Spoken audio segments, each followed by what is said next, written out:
The Sun and Wayward Stars by ThBiButterfly, Chapter 14, Hide and Seek. When Regulus heard the loud whispers and clumps of feet coming down the hall, he released an exasperated breath. They were clearly well into the fire whiskey already, based solely on the giggles from Peter and Sirius. He stood up from his bed and straightened his shirt. Realizing he was priming for no apparent reason, Regulus huffed derisively. Shaking himself clear, he pulled open his door. The four buffoons were in various states of drunkenness, from what he could tell.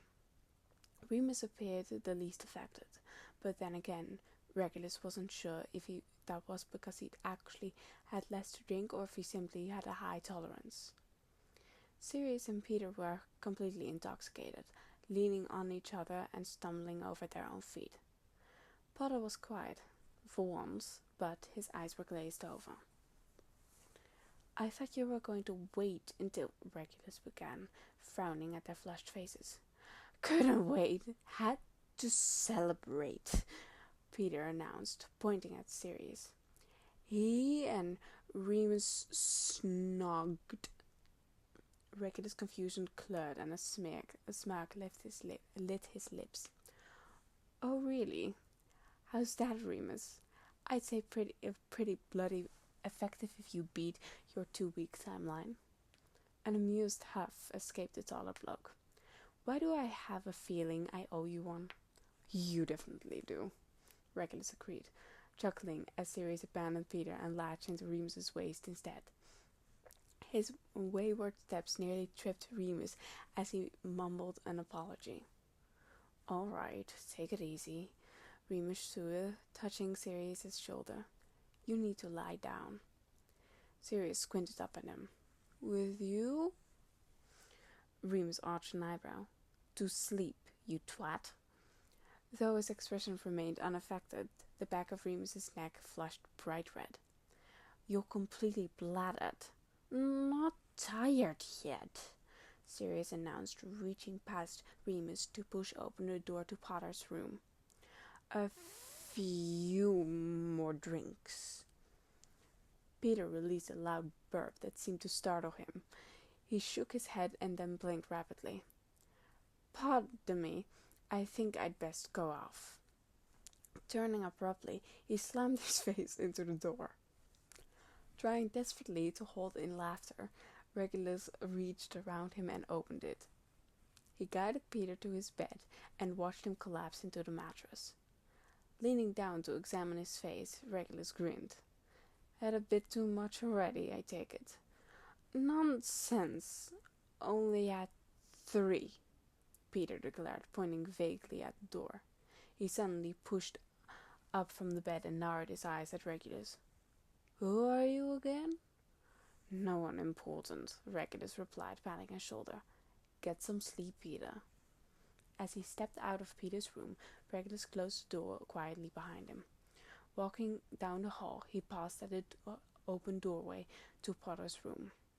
He could hear Remus and Sirius playfully arguing about sleeping arrangements.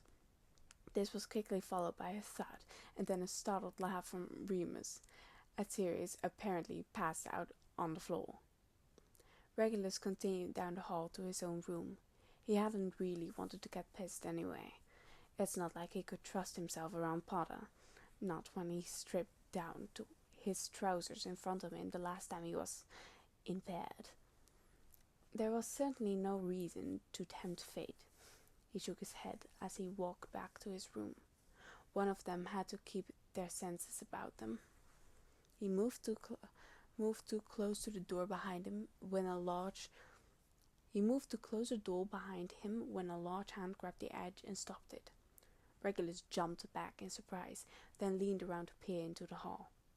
Potter was standing on the other side with a determined look on his face. Grabbing his wand from his pocket, Regulus eyed him critically. If he had to hex his hand off the door, he bloody well would. "What do you want, Potter?" Regulus asked, leveling an unimpressed glare at him.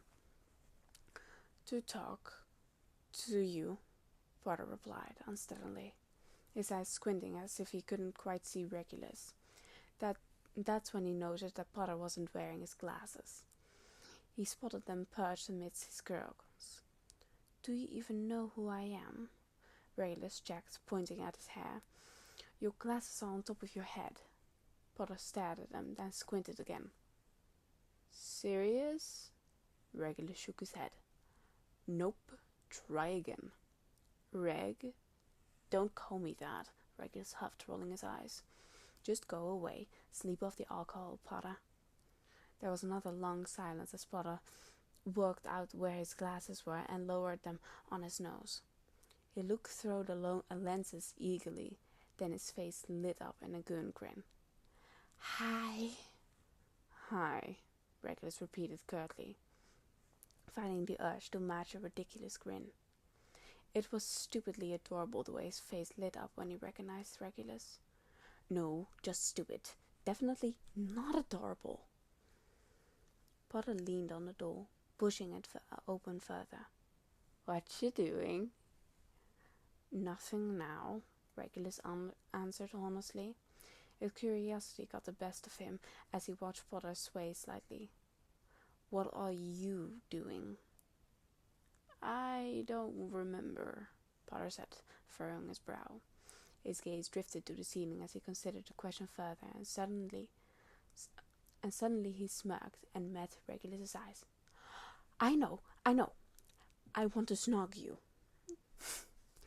He grabbed Regulus's wrist and pulled him into the hall, pressing his back against the wall. Potter linked their fingers together. Potter planted another hand near his head and leaned over to him, gaze flicking around his face until he landed on his lips. Regulus's breath caught in his chest, and he swallowed hard. He wasn't expecting that answer and was wholly unprepared to respond to it. If he had any lingering doubts about Potter fancying, that pretty well put them to rest. Internally, his body screamed at him to agree, just once, to let his guard down and enjoy himself. Consequences be damned. His mind was not the least bit swayed, reminding him of the multitude of reasons it was a terrible idea, not the least of which was that Potter was clearly impaired. Clearing his throat, he looked past Potter's shoulder. "Remus, can you collect this twat?" "James, where do you go, mate?" Remus called back, appearing in the doorway.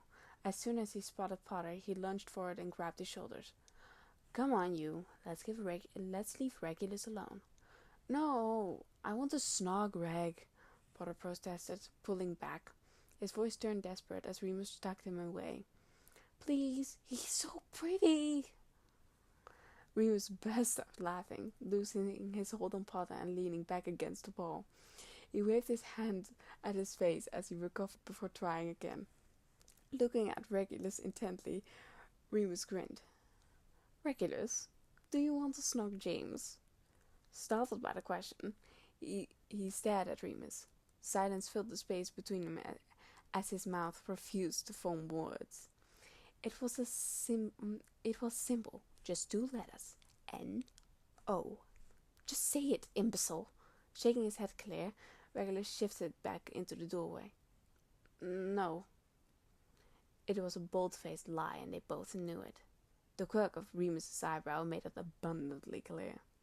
"Sorry, mate," Remus said, patting Potter's shoulder. "He said no, so that's the end of it." Potter frowned, but allowed himself to be dragged down the hall. He looked back at Regulus wistfully until he was forced into his own room, before the door closed behind him. Remus stuck his head out and smirked. He mouthed, "Your loss," and wiggled his eyebrows suggestively. Regulus pressed his lips together and closed the door. He quickly put the impertinent charm on it and spun away. The fact that it took him a solid minute to turn down a drunken snog from his sworn enemy spoke volumes about how desperate he was. It was time to find a new distraction. The minute he got back to Hogwarts, this was getting entirely out of hand. 2 days. There were still 2 more days until the end of break. It was an eternity, and he didn't think he was going to make it. Regulus closed his eyes and pushed off the ground with his feet, allowing the swing to gently rock him. He'd spent most of the last 3 days hiding from Potter, which normally meant he'd be hiding from Sirius as well, but his brother wrapped up in his new infatuation with Remus. Neither of them were getting much time with him. Perhaps encouraging Sirius to pursue Remus before he'd managed to separate him from Potter was a terrible move, although the result was essentially the same, if he was honest. Sirius followed Remus around like a puppy he was, so neither had much opportunity of any sort of bonding. He should have waited until the end of break at least. His current strategy was to wait until he heard Potter return from his morning practice to sneak out for breakfast and his own flight around the pitch. Then, after an extraordinary awkward lunch, where he purposely set himself between Effie and Remus, he would disappear up into the lab, where he could read and study in a relative peace. So far, Monty only blew up the lab once while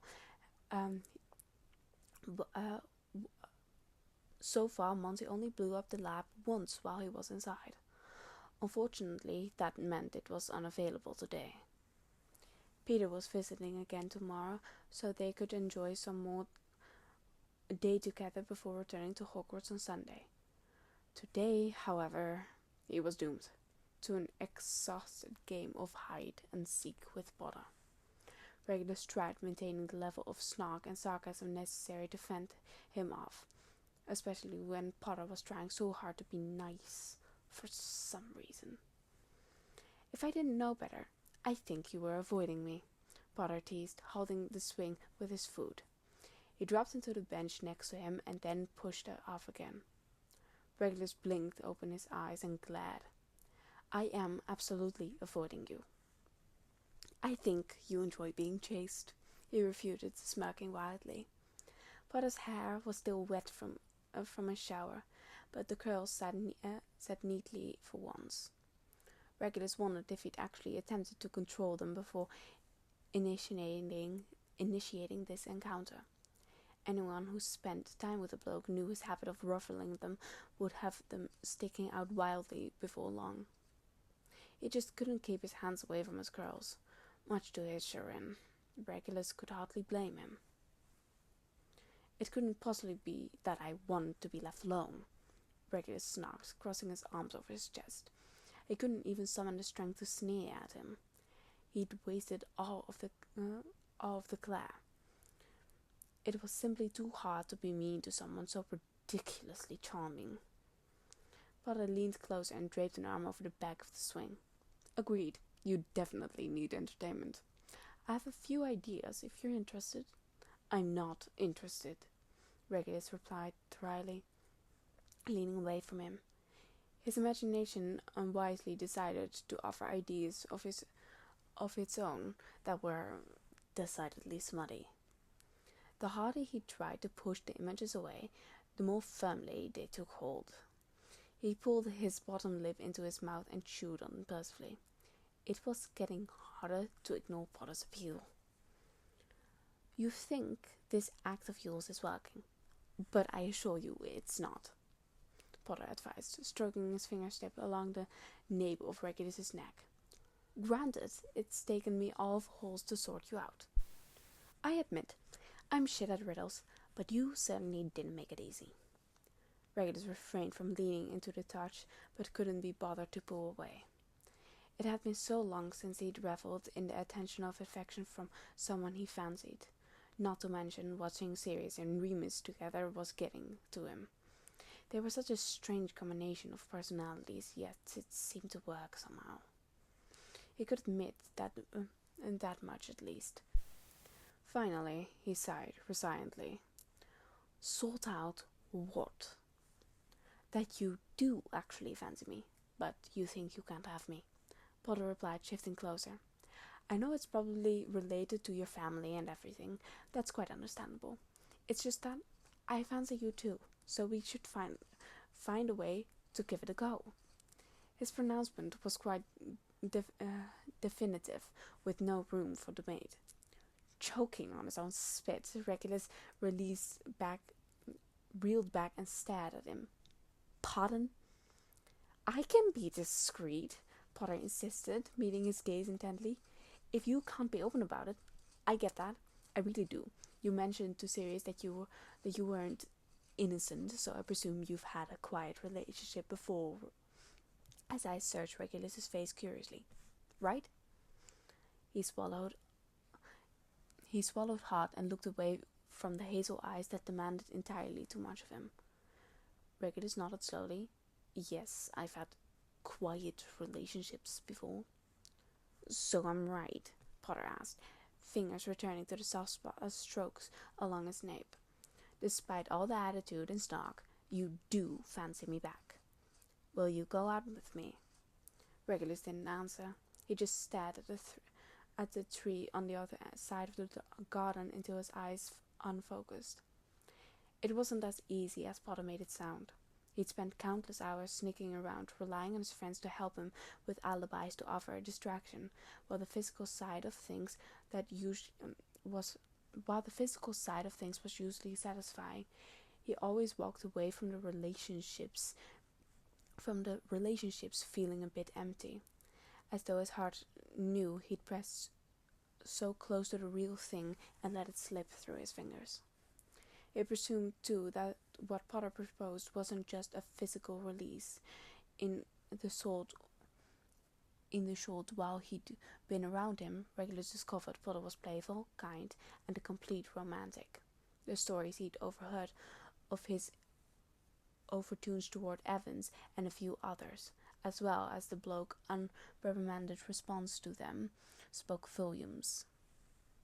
Remus, whose opinion he was learning to trust, assured him that Potter was an all-in sort of bloke who would be a brilliant boyfriend. None of that mattered, though. You don't have to decide right now. Just think about it, all right? Potter said softly, his hands gripping the back of Regulus's neck as he massaged gently. I'm not trying to rush you into anything, Regulus. It can go as fast or as slow as you like. I won't ever pressure you into more than you can handle. Emotionally, physically, whatever. Clearing his throat, Regulus tried to find the energy to tell him off, to demand that he shove his suggestions so far up his own ass that it choked him. He really tried.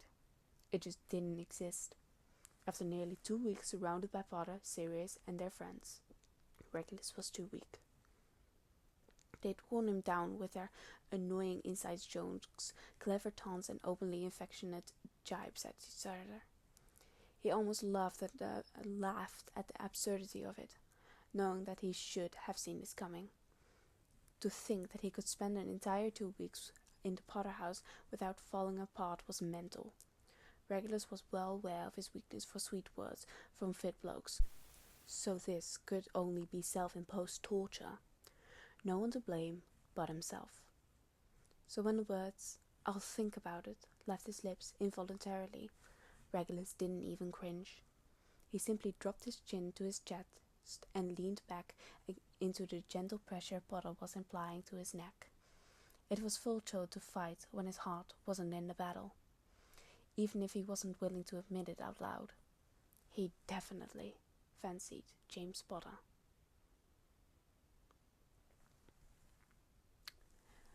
I hope you like this chapter. I like this chapter. It's really getting somewhere. Honestly, I'm still so impressed with James's confidence because I could never. But, it's getting somewhere. So, good job, James. You're getting somewhere. Also, Remus looking at Regulus smugly like, I know what you're thinking. It's just so funny. And also, Wolfstar is finally official in this fic. Very cute. I hope you like this chapter. And have a very nice day. And I'm going to shut up and, well, bye.